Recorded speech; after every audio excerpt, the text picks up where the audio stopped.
ஐயா வணக்கம் ஐயா. வணக்கம். எப்படி இருக்கீங்க? நல்லா சிறப்புங்க ஐயா. ஐயா கடந்த பதிவில் அந்த 108 நாட்கள் கோச்சார ரீதியா அவங்கவுங்க சொந்த சுயசாரத்தில் அவங்கவுங்க உட்காந்துருக்காங்க. இதுவே பெரிய விஷயம். 3 பேர். ஆமாம், 3 பேர், அதுவும் மிகப்பெரிய 3 பேர்னு சொல்லலாம். அப்படிப்பட்ட ஒரு கிரகங்கள் அவங்கவுங்க சுயசாரத்தில் உட்கார்றதுனால நிறைய பலன்கள் நற்பலன்கள் தராரா அப்படிங்கிற விஷயத்த பார்த்துட்டு வந்துட்டு இருக்கோம். நீங்கள் சொன்ன மாதிரி ட்விஸ்ட்டு கதையில் ட்விஸ்ட்டு ரைட்டுங்க ஐயா.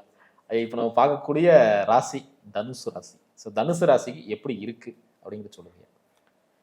தனுசு ராசிக்கு அர்த்தாஷ்டம சனி, சப்தம குரு, 7ஆம் இடத்தில் குரு, 3ஆம் இடத்தில் ராகு, 9ஆம் இடத்தில் கேது. இதுதான் பலன். இப்போ நம்ம சொல்கிற இந்த 108 நாள் அப்படிங்கிறது ஜனவரி 21 ஸ்டார்ட் ஆகுது, மே 16 முடியுது. இப்போ அந்த 108 நாள் போக இன்னொரு மாதம் கழித்து நமக்கு ராகுவும் குருவும் மாறுறாங்க. அதாவது சொந்த நட்சத்திரத்துலேருந்து விடுபடுறாங்க. ஸோ அது வரைக்கும் இந்த 3 கிரகமும் சொந்த நட்சத்திரத்தில் இருக்குங்கிறதுக்கு தான் இந்த ஸ்பெஷல் கண்டென்ட்டு. இப்போ நம்ம அர்த்தாஷ்டம சனி, பயப்பட வேண்டியவங்க, சனி திசை நடக்கிறவங்க, சனி புத்தி அந்தரம் நடக்கிறவங்க, பயப்பட வேண்டியவங்க பயப்பட தேவையில்லை. அதுதான் இதில் இருக்கிற ட்விஸ்ட்டு. அதே மாதிரி 7ஆம் இடம் குரு, லக்னத்தை குரு பார்க்குறாரு, அது நல்லது தான், நல்ல விஷயந்தான். ஆனால் சில இடங்களில் பார்த்தீங்கன்னா பார்ட்னர்ஷிப்லேயோ கணவன் மனைவி உறவுலேயோ ஒரு மாதிரி பயங்கரமாக ஈகோ இருக்கும். அதாவது ஃபேமிலியில் அந்தஸ்து எதிர்பார்க்குற குணம் வந்துடும். அதுதான் ஈகோ, ப்ரெஸ்டீஜ்னு சொல்கிறோம். அது இந்த சொந்த நட்சத்திரத்தில் குரு கொடுப்பார். யாருக்கு? தனுசுக்கு. என்னதான் இருந்தாலும் லக்னாதிபதி அவரே 4ஆம் வீட்டுக்கு அதிபதி, 7ல் உட்கார்ந்துருக்காரு. ஆனால் இந்த 4 செயல்படுத்த போகிறாருங்கிறதுனால தான் இந்த பலன். வெறும் 7ல் வேறு நட்சத்திரத்தில் இருந்தால் வேறு பலன். அவருடைய சொந்த நட்சத்திரத்தில் இருக்கிறதுனால மீனத்தின் பலனை தர்றதுனால அவர் இந்த ப்ராப்ளத்தை உண்டு பண்ணுறாரு. அதாவது தாயா தாரமா அந்த ப்ராப்ளம் இந்த 108 நாளில் அனுபவிக்கலாம். ராகு நாம் நினச்சிட்ருப்போம் 3ல் இருக்கார் தைரியஸ்தானத்தில், அப்போ நமக்கு ஏதோ ஒரு சப்போர்ட்டு கிடைக்கும். அல்லது நம்ம எழுத்தாளர்களோ ஐடியில் இருக்கவங்களோ அந்த மாதிரி கலைத்திறமைகள் வெளிப்படுத்துகிறவங்களோ பத்திரப்பதிவு பண்ணலாம், இடம் விற்கலாம், இடம் வாங்கலாம். ராகு திசா புத்தி நடக்கிறவங்களுக்கு அதையெல்லாம் செய்யலாமா அப்படின்னு கேட்டால் அதன் மூலமாக லாபத்தை அனுபவிக்கலாம் அப்படிங்கிற ஒரு விஷயம் ராகு வச்சுருக்க. இப்போ 3ல் இருக்கிற ராகு 3 செயல்படுத்தாமல் 3 தடுக்கிறாருன்னு புரிஞ்சுக்கோங்க. 3ஆக செயல்படாமல் 2ஆக செயல்படுறாரு. அர்த்தாஷ்டம சனி 4ஆக செயல்படாமல் 3ஆக செயல்படுறாரு. 7ஆம் இடத்து குரு 7ஐயும் செயல்படுத்தி 4ஐயும் செயல்படுத்தி ஒரு மாதிரி டக்கஃபாரை உருவாக்குறார். இதுதான் சாராம்சம். சிறப்பு சிறப்பு. இதனால் நிறைய மாற்றங்கள் நிகழப்போகுது. ஆமாம், என்ன நான் சுருக்கமாக சொன்ன மாதிரி அவங்கவுங்க திசைக்கு தகுந்த மாதிரி இந்த மாற்றங்களை ஏற்படுத்தலாம். என்ன நான் சொல்கிற ஒரு பெனிஃபிட் அப்படின்னா அர்த்தாஷ்டம சனிக்கு பயப்பட தேவையில்லை. மெயினாக அதுதானே. அதுதான். இப்போ நீங்கள் 4ல் சனி போகுது, எனக்கு ஆரோக்கியம் பாதிக்கப்படும், அல்லது ஏதாவது புது தொழில் செஞ்சால் சிரமமாயிரும், தாயார் உடல்நிலை, தாயார் உடல்நிலை, புது வீடு கட்டுறது, புது தொழில் செய்யும்போது ஏதாவது பிரச்சனை வந்துடும். ஏன்னா இப்போ 4ஆம் இடத்துல அப்படிங்கிறது நம்மளுடைய ஃபார்முலா படி ஆகாத ஸ்தானம் லக்னத்துக்கு. வீடு வாசலுக்கு நல்லது, ஆனால் லக்னத்துக்கு நம்மளுடைய சிந்தனைக்கு, நம்மளுடைய ஆரோக்கியத்துக்கு, பாசம் நேசம் அன்பு பகிர்வுகளுக்கெல்லாம் அதிருப்தி தரக்கூடிய பாவம் 4ஆம் பாவம். அந்த மாதிரி அதிருப்தி தராமல் அதிலிருந்து நல்லது பண்ணுறாருங்கிறது தான் இதில் விசேஷம். ஆனால் அகம் சார்ந்து இருக்குங்களா? ஏழோ. ஆமாம், அகம் சார்ந்து வேலை செய்யும், புறம் சார்ந்து கஷ்டத்தை தடுக்கும். இப்போ 4ல் சனி எனக்கு ஒர்க் லோட் அதிகமாக கொடுக்குறாங்க அப்படின்னு இருந்தவங்களுக்கெல்லாம் ஒர்க்கு ஃப்ரீ ஆயிரும், இன்டர்னல் சேஞ்ச் நடக்கும். இப்போ ஒரு கவர்மெண்ட் ஆஃபீஸ்லேயே வேலை பார்க்குறாரு, அவர் ரொம்ப மற்றவங்கள்லாம் வேலையெல்லாம் இவர் சேர்த்து செஞ்சிட்ருப்பார், மேலே திணிச்சிக்கிட்டே இருப்பாங்க. திடீர்னு இந்த டைம் பார்த்தீங்கன்னா அவங்களுக்கு சனி புத்தி நடந்ததுன்னா அவங்கள ஒரு வேலை கம்மியான போஸ்ட்டுக்கு டக்குன்னு மாற்றிடுவாங்க. ரொம்ப மனசுக்கு மகிழ்ச்சி கொடுக்கும். சனினால் கஷ்டம் இல்லை அப்படிங்கிறது சனி திசாபுத்தி நடக்கிறவங்களுக்கு உண்டான டிப்ஸ். சிறப்புங்க ஐயா. இப்போ வந்து குரு மேலே குரு வராரு, அப்படி இருக்கும்போது நம்ம நேயர்களுக்கு உடம்பு பருமானம் கொஞ்சம் அதிகமாகுமா? கண்டிப்பாக. ஏன்னா குருனாலே அது வந்து ஒரு கொலஸ்ட்ரால் கிரகம், கொழுப்புன்னு அர்த்தம். நெய், இப்போ கூட நெய்யெல்லாம் நிறைய நியூஸில் போகுது. அப்போ அந்த 7 அப்படின்றது 4ஆக செயல்படும் போது என்ன ஆகும்னா கேந்திராதிபத்திய தோஷம்னே வச்சுக்கலாம். குருவுக்கு வந்து அந்த மாதிரி வச்சுக்கலாம். அதனால் என்ன ஆகும்னா வெயிட் போடுவாங்க, வெயிட்டு கூடுதலாகும், ஃபேட் கண்டென்ட் அதிகமாகும், அதிகமாக உறவுகள் சார்ந்த விஷயத்தில் அதிருப்தி மனப்பான்மை ஏற்படும். எப்பவுமே பாருங்கள், உறவுகள்கிட்ட சந்தோஷமாக இருக்கணும்னா 5 வேலை செய்யணும். பொதுவாகவே மனிதனுக்கு மகிழ்ச்சி என்பது 5. ஹாப்பியாக இருக்கிறது, கலைகளை ரசிக்கிறது, பிரியமாக நம்ம வந்து காதல் அனுபவங்களை பகிர்ந்துக்கிறது, அதே மாதிரி இஷ்ட தெய்வ வழிபாடில் தன்னை மறந்து அதில் ஒரு அருள் கிடைக்கிறது. இத்தனையும் 5ஆம் இடத்த இருக்குது. அத்தனையும் தடுக்கிற வேலையை இப்போ குரு செய்வார். அது குரு ஆன்மீக கிரகம், அதை தடுக்கிற வேலையை செய்வார். அதனால் குரு திசாபுத்தி நடக்கிறவங்களுக்கு அகம் சார்ந்து நல்லா இல்லை, புறம் சார்ந்து நல்லா இருக்குன்னு எடுத்துக்கலாம். புறம் சார்ந்துன்னா எப்படி நல்லா இருக்கும் அப்படின்னா, இப்போ நீங்கள் பார்ட்னராக இருக்கீங்க, ஒரு பிஸ்னஸ் நடத்துகிறீங்க அப்படின்னா, இப்போ அந்த பார்ட்னர்னால் அவருனால ஏதாவது ஒரு நல்ல இது அந்த கன்சர்னுக்கு நடக்கும். 7க்கும் 4க்கும் ஒரு கனெக்டிவிட்டி. இப்போ இதே கணவன் மனைவி வேலை பார்க்குறாங்கன்னு வைங்க, கணவனுக்கோ மனைவிக்கோ ப்ரொமோஷன் கிடைச்சிடும். இது நல்லா இருக்குல்ல? கண்டிப்பாக. ஆமாம். அதனால் 7க்கு 10, 7க்கு உண்டான பதவி, அது வளர்ச்சி கிடைக்கும். ஆனால் பாருங்கள், குழந்தைகளுக்கு மைனஸ் ஆயிடும். 4ஆம் இடம் என்பது 5க்கு 12. அதனால தான் லவ் அஃபேர்ஸு, குழந்தைகள், மகிழ்ச்சி மற்றும் இந்த ஒரு வகையாக இஷ்ட தெய்வ அனுகூலம், உபாசனை பண்ணுறவங்க, இதுலெல்லாம் கொஞ்சம் அதிருப்தி இருக்குது. இதை எதுக்காக நம்ம சொல்கிறோம் அப்படின்னா, அவங்க வந்து புதுசாக திட்டமிடுதலை போஸ்ட்போன் பண்ணிக்கலாம். இப்போ கல்யாணத்துக்கே இது அவ்வளவு சரியில்லை. நம்ம குருபலன்னு சொல்கிறோம், பழக்கப்பட்டுட்டோம். குருபலம் வந்தால் தான் கல்யாணம் நடக்கும்னு, அது ஜோதிடத்தில் அப்படியே பேசி பழக்கப்பட்டுட்டோம். ஆனால் இதில் என்ன ஆகுது, 4ஆம் இடத்துல குரு இருந்தால் அது தடையாகுது. அதாவது ஒரு பெண் பார்க்கும் படலத்தையே ஒருத்தருக்கு ஒருத்தர் வந்து அந்த கன்கரன்ஸ், உறுதிமொழி, உனக்கு எனக்கு பிடிச்சிருக்குன்னு சொல்கிறதையே வந்து தடுத்துரும். ஏதோ ஒரு ஈகோ வந்து அங்கே கிளாஷை உண்டாக்கி கட் பண்ணி விட்டுரும் ப்ராசஸ். அது குருவுக்குன்னு செய்கிற சிறப்பு. ஐயா, இப்போ வந்து ராகு வராரு, சதயத்திலே வராரு, எந்த வித பலன்களை தரப்போறாரு? ராகுவாகவே செயல்படுறாரு. நம்மளுடைய சிஸ்டப்படி ராகு குருவை போலவும் செயல்படுவார். ஸோ அவர் வந்து மகரத்தின் பலனையும் தருவார். இதுதான் இங்கே இருக்கிற ஃபார்முலா. சரி, அப்படின்னா என்னன்னா, இப்போ 3ஆம் இடம் வந்து 2ஆம் இடத்தோட தொடர்பு கொண்டால், இப்போ தம்பி அல்லது தங்கை 3ஆம் இடம், அப்போ அவங்களுடைய உறவுகள் பாதிக்கப்படுது, அதை எடுத்துக்கலாம். ட்ரான்ஸ்ஃபர் ஆர்டர் வந்துருச்சுங்க, ஆனால் என்ன ரிலீவ் பண்ண மாட்டேங்கிறாங்க. 3ங்கிறது ஆர்டரு, 2ங்கிறது 3 தடுத்துக்கிட்டு இருக்குது, அது செயல்பட விட மாட்டேங்குது. அப்போ இந்த மாதிரி அவஸ்தைகள். நான் வந்து இடம் வைக்கிறதுக்கு அக்ரிமெண்ட் போட்டேன், ஆனால் சொன்ன தேதிக்கு அவர் கிரைம் பண்ணல. இதெல்லாம் 3க்கு 2 கனெக்டிவிட்டி.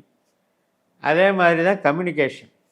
இப்போ ஒரு எழுத்தாளர்கள் இருக்காங்க, ஒரு விஷன், அதாவது இப்போ மீடியாவில் வந்து விஷுவலாக என்ன தனித்திறமைகளை வெளிப்படுத்துகிறவங்க இருப்பாங்க. அவங்களுக்கெல்லாம் வந்து அந்த கம்யூனிகேஷனே தடையாகும்.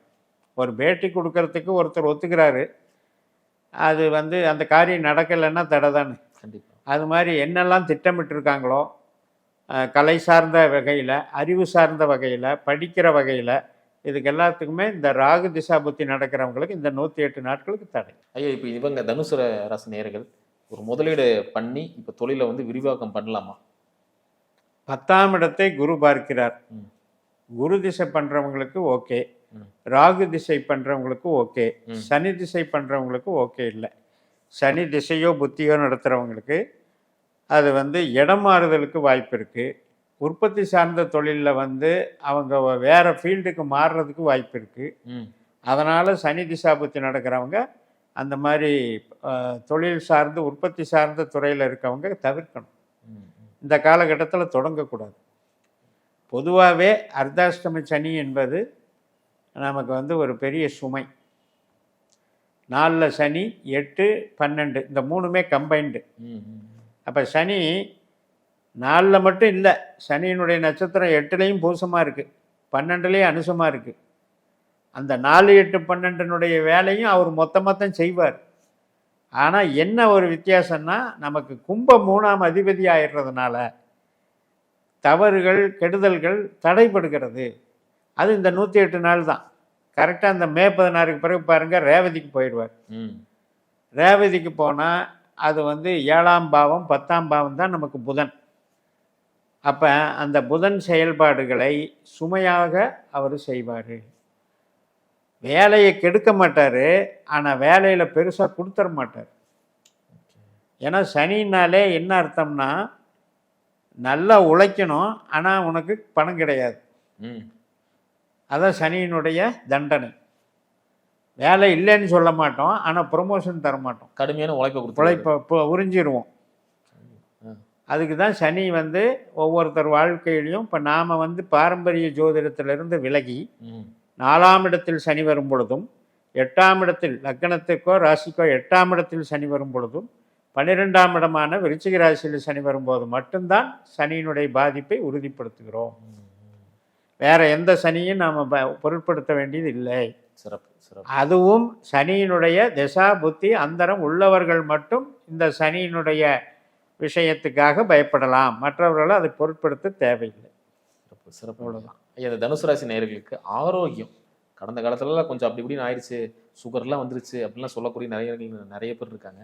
இந்த காலத்தில் எப்படிங்க இருக்கு? அந்த நிறைய பேருக்கு சுக்கிரன் கெட்டு போயிருக்கும், அதனால தான் அவங்களுக்கு பாதிக்குது. மெயினாக தனுசுக்கு பொறுத்த வரைக்கும் 6ஆம் அதிபதியே சுக்கிரன். அப்போ அந்த இரத்த அணுக்கள் சுகரை கொடுக்குது காமிக்குது அப்படின்னா, அந்த சுக்கிரன் வந்து 8 12 தொடர்பில் இருப்பார். கடகத்திலேயோ விருச்சிகத்திலேயோ சுக்கிரன் இருக்கிறது சுகரை கண்டிப்பாக கொடுத்துரும். ஈவன் மீனத்தில் இருந்தால் கூட உச்சம்னு சொல்லுவோம். உச்சம்னா அது வந்து வீடு வாசலை வேணால் பந்தாவாக வச்சுருப்பாங்க, ஆனால் சுகரை எச்சும் பண்ணி கொடுத்துரும், நோயாளியே உள்ளே உட்கார வேண்டியது. ஆமாம். அதனால் அது அவங்க ஜாதகத்தில் பார்த்துக்கிட்டு, இப்போ வந்து நோய் ஸ்தானத்துக்கு அப்படின்னு எடுக்கும்போது யாருக்கெல்லாம் குரு திசை நடக்கோ அவங்களுக்கு பிரச்சனை இல்லை. அதே மாதிரி யாருக்கெல்லாம் சனி திசை நடக்குதோ அவங்களுக்கு வந்து மீடியமாக இருக்கும், ரொம்ப அதிகமாகாது. அதாவது நோய் வந்து சுகர் ஆகட்டும் எல்லோரும் ஷூட்டப் ஆகாது, அது அப்படியே மெயின்டைன் ஆகும். யாருக்கெல்லாம் ராகு திசா புத்தி நடக்குதோ அவங்களுக்கு வந்து நோயின் தாக்கம் அதிகமாகும். ஏன்னா இந்த 108 நாளில் அந்த 2ஆம் பாவத்தில் வந்து வேலை செய்யுது, மகரமாக வேலை செய்யுது. அப்போ இந்த மகரம் என்பது என்ன? 2 6 10 தானே அகம் சார்ந்த தீமை. கண்டிப்பாக தொழில் சார்ந்த நன்மை, அகம் சார்ந்த தீமை 2. அப்போ கண்டிப்பாக அது வந்து மைனஸ். சிறப்பு. இதுலேருந்து தப்புக்கிறதுக்கு ஏதாவது ரெமெடி இருக்குங்களா? 5ஆம் பாவத்தை இயக்கணும், அதே சுக்கிரனையே இயக்கணும் மீண்டுமா? ஏனென்றால் சுக்கிரன் கெட்டு போனால் தான் நமக்கு கெடுதல் பண்ணுறாரு. ஆனால் சுக்கிரன் நல்லா இருந்தவங்களுக்கு பிரச்சனை இல்லை, ஏற்கனவே கெட்டு போனவங்களுக்கு அந்த சுக்கிரனை இயக்கினா தான் நல்லது பண்ணுவார். பரணி பூரம் பூராடம் இந்த 3 நட்சத்திர நாட்கள் அவங்க வந்து மகாலட்சுமி வழிபாடு பண்ணுறது ஆன்மீக ரீதியாக. இப்போ ஒன்றும் இல்லை, பரணின்னா அடுப்புன்னு அர்த்தம். ஸோ கிச்சனில் போய் உட்காந்து அவங்களுக்கு இந்த மருந்துகளை சாப்பிட்டாங்கன்னா குணமாகும். அடுப்புன்றது கிச்சன். அதே மாதிரி நெல்லிக்காய் யூஸ் பண்ணலாம், பலாப்பழம் கூட யூஸ் பண்ணலாம், தேனில் கலந்து யூஸ் பண்ணலாம். இதெல்லாம் வந்து இனிப்பாக இருந்தாலும் அது மருந்தாக செயல்படும். மெயினாக சுக்கிரன் அப்படின்னாலே உங்களுக்கு ஜூஸ் வகையிலையும் எனர்ஜி ட்ரிங்க் வகையிலையும் லிக்யூடான மருந்து வகையிலையும் கண்டிப்பாக அதை வந்து ரெமெடி பண்ணி தருவார். மகாலட்சுமி வழிபாடு ஸ்ரீரங்கம் சேத்திரம், நல்லா white colour silky white use பண்ணுறது, இதெல்லாம் பண்ணினோம்னா நல்லாயிருக்கும். அல்லது வந்து நீங்கள் ஒன்றுமில்லை, மகாலட்சுமி அப்படின்னா இப்போ நம்ம ஒரு வீட்டில் வந்து அந்த நட்சத்திரத்தன்னைக்கு நமக்கு வந்து அந்த மகாலட்சுமிக்கு ஒரு கலசம் வச்சு மாந்தளையெல்லாம் வச்சு வாசனை திரவியங்கள் ஏலக்காய் பச்சைக்கப்புறம் இதெல்லாம் போட்டு வாசனை திரவியெல்லாம் போட்டு வெட்டி வேறு கூட போட்டு அதுக்கு ஒரு தீபாராதனை காமிச்சு நீங்கள் அதை தெளிச்சுக்கலாம். பானகம்னு சொல்கிறோம் இல்லையா, வெள்ளை பானகத்தை வச்சு நம்ம படைச்சி இந்த பூஜையில் வச்சு சாப்பிடலாம், கண்டிப்பாக குறையும். சிறப்பு சிறப்பு. அதிர்ஷ்டம் தரக்கூடிய இந்த தனுசு ராசிக்கு எந்த கிரகம் தருது? 2, 6, 10 அதில் இருக்கிற நட்சத்திரங்கள் சூரியன், சந்திரன், செவ்வாய். ஸோ இந்த நட்சத்திரங்களை வந்து அவங்க இயக்கணும். கிருத்திகை, உத்தரம், உத்திராடம், அது மாதிரி ரோகிணி, அஸ்தம், திருவோணம், மிருகசிரீஷம், அவிட்டம், சித்திரை, இந்த 9 நட்சத்திரங்கள் அதிர்ஷ்டம் தரக்கூடிய நட்சத்திரங்கள். இன்னையும் துல்லியமாக அவங்களுடைய ஜாதகத்தில் அந்த புள்ளி, லக்ன புள்ளியை வச்சு கூட நம்ம இயக்கிக்கலாம். ஈவன் ராசியாக இருந்தால் கூட இந்த நட்சத்திரங்கள் வந்து அவங்களுக்கு இப்போ நடக்கிற திசாநாதர்கள் இந்த நட்சத்திரத்தில் இருந்து திசை நடத்தினாலும் அவங்களுக்கு நன்மை தான். ஸோ வந்து இப்போ சூரியனுக்கு வந்து சிவன் வழிபாடு, சந்திரனுக்கு வந்து அம்பாள் வழிபாடு, செவ்வாய்க்கு வந்து முருகன் வழிபாடு. ஸோ மொத்தமாக சிவன் சார்ந்த வழிபாடுகளை பண்ணி அங்கேயே வந்து 3 பேரையும் ஒரு சேர வணங்கலாம். சோமாஸ்கந்தர் அப்படின்னு பள்ளி அறையில் வச்சுருப்பாங்க நடராஜமூர்த்தியோட, அதெல்லாம் அந்த தம்பதியாக வணங்குறது. ஸோ இந்த மாதிரி விஷயங்கள் அதிர்ஷ்டம் தரும். நம்பரும் பார்த்தீங்கன்னா 1ஆம் நம்பரு, 2ஆம் நம்பரு, 9ஆம் நம்பரு, இதெல்லாம் பண்ணும். கலரில் பார்த்தீங்கன்னா சிவப்பு கலர், ஆரஞ்சு கலர், க்ரீம், பால் வெண்மை, இந்த கலர்லாம் யூஸ் பண்ணலாம். நிச்சயமாக இவங்களுக்கு அதிர்ஷ்டம். சிறப்புங்களே ஐயா. அதே மாதிரி துரதிர்ஷ்டம் அப்படின்னா எந்த வித கிரகம் பண்ணுவீங்க? சனி பகவான் தான். சனியும் புதனும் ஆகாதவர்கள். ஸோ அதனால் பூச, மனுஷம், உத்திரட்டாதி, ஆயில்யம், கேட்டை, ரேவதி, இந்த 6 நட்சத்திர நாட்களை தொழிலுக்கு பயன்படுத்தக்கூடாது. இந்த நாட்களில் வந்து அகம் சார்ந்ததுக்கும் தீமை தரும். உடல் உபாதைகள், விபத்துகள், அகம் சார்ந்தும் சரி இருக்காது. ஸோ அதனால் சனீஸ்வரருக்குன்னு போய் நான் வழிபாடு பண்ணுறேன், ஆஞ்சநேயரை கும்பிட்றேன், முனீஸ்வரரை கும்பிட்றேன், திருநள்ளாறு போகிறேன்றதெல்லாம் செய்யக்கூடாது. அதே மாதிரி ஆயில்யம், கேட்டை, ரேவதிக்கு உண்டானது புதன் ஸ்தலங்கள் போகிறதோ அல்லது பெருமாள் வழிபாடுகள் அமைப்புகளுக்கோ போகக்கூடாது. நான் சொல்கிறது தப்பாக தெரியலாம், என்ன கோயிலுக்கு கூட போகக்கூடாதான்னு. போங்க, ஆனால் உங்கள் வேண்டுதலை பண்ணிக்காதீங்க. பக்தியோட உங்களுக்கு பக்திக்காக போகிறீங்கன்னா போங்க. உங்களுடைய வேண்டுதல் பிரார்த்தனைகளை வச்சிங்கன்னா அங்கே ரிவர்ஸாக வேலை செய்யுங்கிறது தான் இதனுடைய கருத்து. சிறப்பு சிறப்பு. அருமையாக சொன்னீங்க. மீண்டும் அடுத்த காலம் சந்திக்கலாம். நன்றிங்க.